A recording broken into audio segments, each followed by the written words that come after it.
میرا نام شہباز مسیح ہے اور میں کرسچن مذہب سے میرا تعلق ہے، اور میں نے دوسری کی کتابیں پڑھا ہے اور یہ حدیث بھی موجود ہے. مجھے حدیث نمبر میرے پاس لکھی ہوئی ہے، یاد نہیں ہے مجھے، کہ آپ کے چاچا دان نے کلمہ نہیں پڑھا. نبی پاک صلی اللہ علیہ وسلم نے آپ کے چاچا جان سے کہا جب وہ مرنے لگے تھے کہ آپ میرے کان میں کلمہ پڑھ لیں تو آپ جنت میں جائیں گے، اگر آپ کلمہ نہیں پڑھیں گے تو آپ جہنم میں جائیں گے.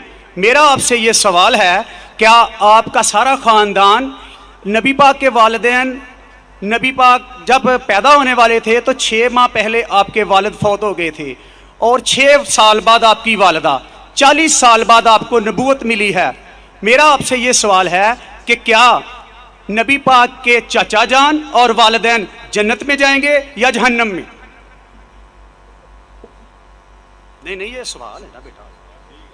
جی یہ میں نے پڑھا ہے نا بیٹا. بھائی صاحب کا سوال ہے کہ محمد صلی اللہ علیہ وسلم کو نبوت 40 سال میں ملی، ان کے خاندان والے، چاچا جان، ان کی والدہ، ان کے والد کیا جہنم میں جائیں گے یا جنت میں جائیں گے؟ جو تحقیق کرنے کے بعد ہمیں پتہ لگتا ہے، ان کے خاندان والے کوئی بھی ہو، چاہے والد ہو، والدہ ہو، چاچا ہو، چاچی ہو، بہن ہو، بھائی ہو، اگر توحید پہ ہے اور شرک نہیں کرتے تو انشاءاللہ وہ جنت میں جائیں گے. اللہ کے رسول کے آنے کے پہلے، اللہ کے رسول نبوت اعلان کرنے کے پہلے، اگر کوئی شخص اللہ پہ یقین رکھتا ہے، ایک اللہ کی عبادت کرتا ہے اور شرک نہیں کرتا ہے، اس ٹائم اللہ کے رسول نے نبوت کا دعویٰ نہیں کیا تھا، تو نبوت ضروری نہیں تھی کہ محمد صلی اللہ علیہ وسلم پہ ماننا جنت میں جانے کے لیے. اس وقت آپ کو ماننا چاہیے کہ اللہ ایک ہے، اللہ کے ساتھ کسی کو شریک نہیں کرنا چاہیے.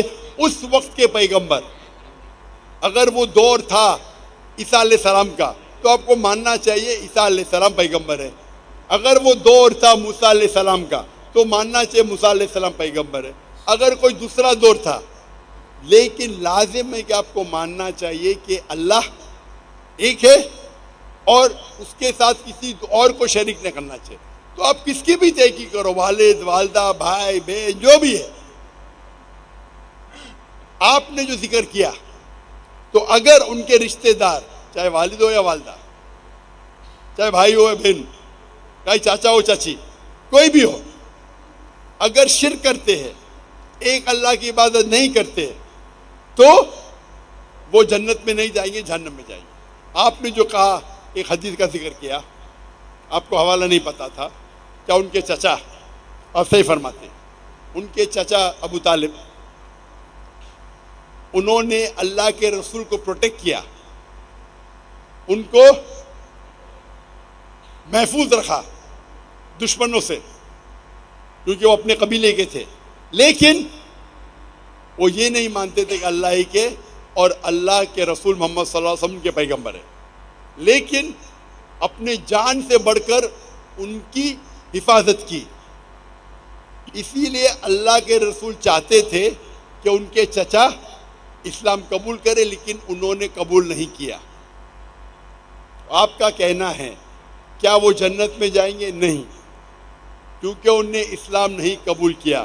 اللہ کے رسول نے اپنے رسالت کا اعلان کر چکے تھے، وہ ان کی حفاظت کیے، ان کی مدد کی، اپنے جان سے بڑھ کر کی. لیکن کیونکہ انہوں نے ایک اللہ اور اللہ کے رسول کو یہ نہیں مانا کہ وہ اللہ کے رسول تھے، اسی لیے وہ جنت میں نہیں جائیں گے. مفسرین یہ کہتے ہیں، محدث یہ کہتے ہیں کہ ان کو سب سے کم دوزخ میں سب سے کم سزا ملے گی. یہ ان کی تشریح ہے.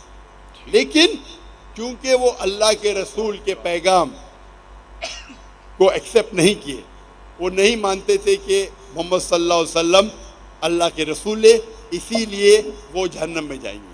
تو رشتہ دار ہونے کی وجہ سے کوئی اللہ کے رسول کے یا کوئی اچھے انسان کے آپ کو جنت نہیں ملیں گی.